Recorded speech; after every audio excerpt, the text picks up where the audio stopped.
And taking care of the people who you may be able to vibe with, who are feeling deep down, well, level 10 agony, kill, I'm thinking of it tomorrow.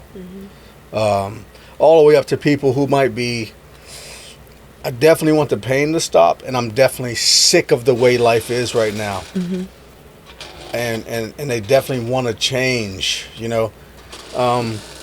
maybe speak from your experience on some practical steps, like, how do I get from the agony to somewhere else? How do I get this to stop? So it takes honesty again with some shadow work. Shadow work meaning? Looking at the parts of yourself that you've been taught to hate, that you've been taught to suppress, that you've been taught were wrong, that you've been taught aren't good, are dirty, you're ashamed of, you're embarrassed about, right? Those are the things that you've learned from others aren't valuable, aren't worthy, aren't good in yourself. And because you can't accept those parts of yourself, how can you accept those parts of others?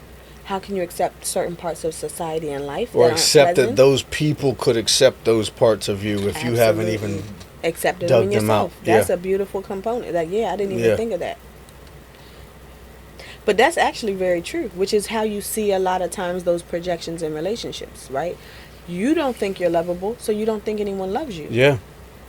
And that was definitely my problem early on, right? And that's why I say being honest with yourself, because the truth is somewhere in the middle. Yeah.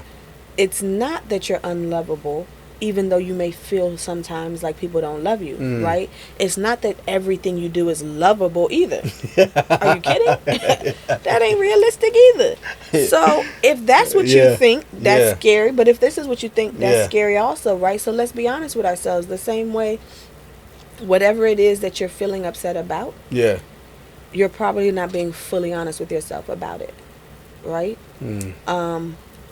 Whether it's a relationship, whether it's a job, whether it's a house or a car, whatever it is that we're striving for in society, things that we want that we feel like we can't get, love, acceptance, validation. We're not honest with ourselves fully about what those things are because, for instance, relationships, right?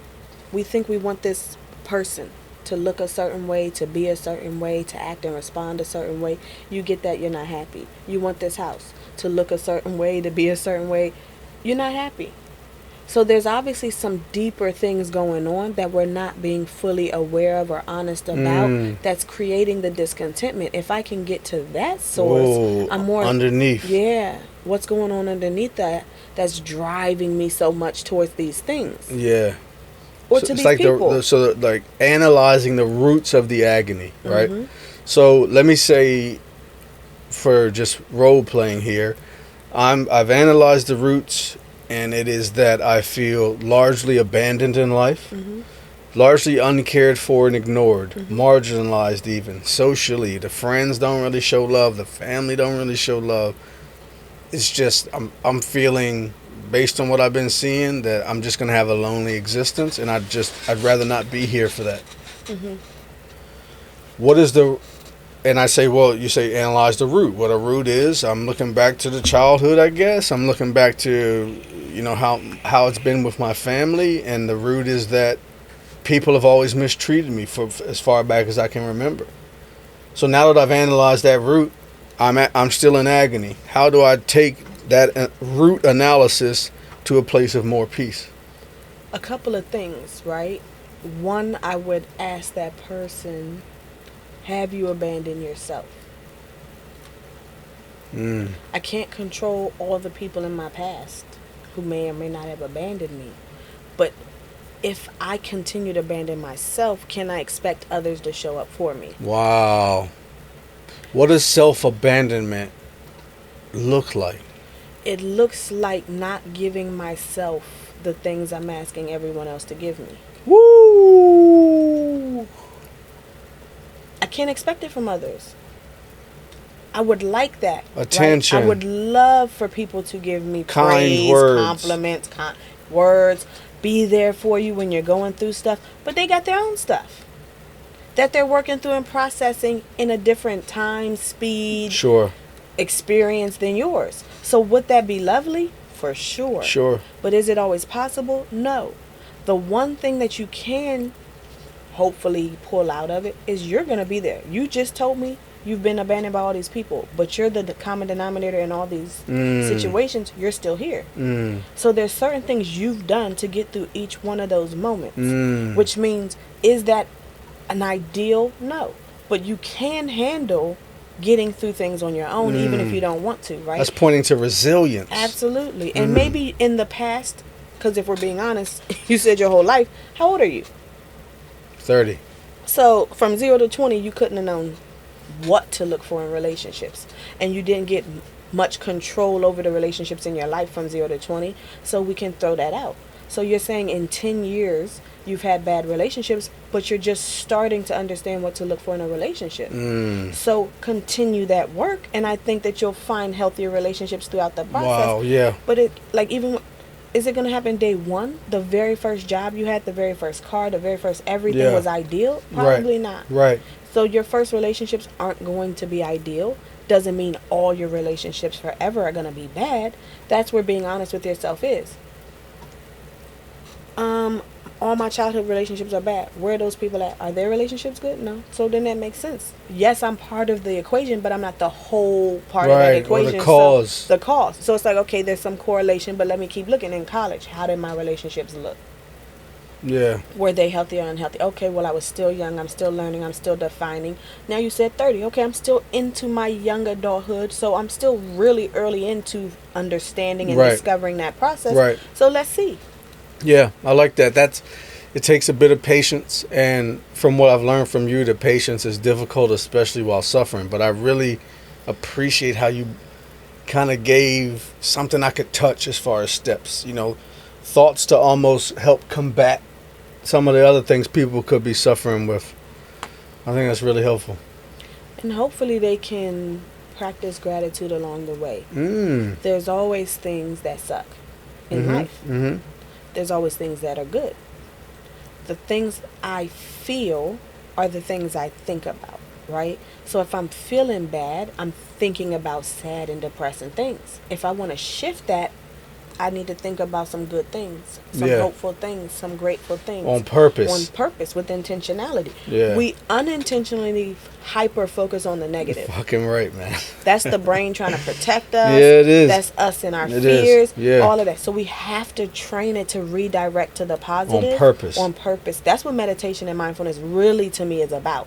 Training your brain how to focus. That's what ADHD, that's why mindfulness is so popular. Kind of popular, not as popular, but we're pushing it in the medical and mental health field because all of the research, ADHD, like everything you see in mental health has to do with focus. That's one of our first assessment questions. Do you have attention problems? Do you have focus problems? Do you have memory problems? This is all brain related. And even from trauma and obsessive thoughts, PTSD, and stuff like that. Absolutely. Yeah. Fantastic. Even going into Alzheimer's, if we're being honest. Oh, wow. All this stuff is connected. Yeah. Oh, interesting. Mindfulness helps with that. Interesting. Meditation helps. I hadn't even thought of that. Yeah. Okay. Yeah. Because technically, which is fascinating, they talk about a plaque on the brain for Alzheimer's. Okay. And they do mention how certain cortexes or whatever from the brain receive rejuvenation and regeneration from meditation. So that makes sense that it will help there. Yeah. Which is another practical step for people suffering with the agony and stuff is 5 minutes a day, whatever a day, just try to sit down, and even guided meditation, whatever, just on purpose switch your brain to something else. And if I can say, out of everything, it's, to me, what meditation is in a weird way, at least initially and early on, is can you on purpose allow yourself to be uncomfortable for minutes, for a set amount of time, and then try and decrease it. Because Wow. people want to go into meditation always for the comfort, Right. But that's not what you need. I mean, you think you need it for that, but it's a band-aid, right? Which means I need it again, I need it again, I need it again, I need it again, wow. I need it again, I need it again, right? Yeah. Almost like a drug and an addiction. Medication, all of these things, they're just band-aids. I need more of this fix, right? As opposed to if I'm training my brain and developing this muscle, it starts to happen automatic. Yeah, that's interesting. That's like, it's almost like addressing symptoms versus roots, right? Like changing the leaves versus changing the roots. It's true that meditation and 10 deep breaths at any point without any other mental work can relieve stress. But the stuff you're talking about switching your thoughts, maybe not in meditation, but when I know I'm ruminating on painful thoughts, or doing not just the meditation, but the other self-analysis of my other relationships. What are the thoughts that I learned from other people that are causing me agony? Which ones do I agree with? Yes. Which ones do I want to keep? Yes. Out of my biggest agonizing thought trains, how many of them have I adopted from other people, societal pressures, familial, professional, religious? Yes. And do you want to, and I'm not saying because they came from somewhere means throw them out. It's a lot of stuff that we learn that we want to keep, driving and things, and maybe even some health and hygiene habits. You want to keep stuff you've learned. But then if it's causing you suffering, you might as well take a look and see how much of the system and logic and belief behind it do you want to adopt and continue to run your life.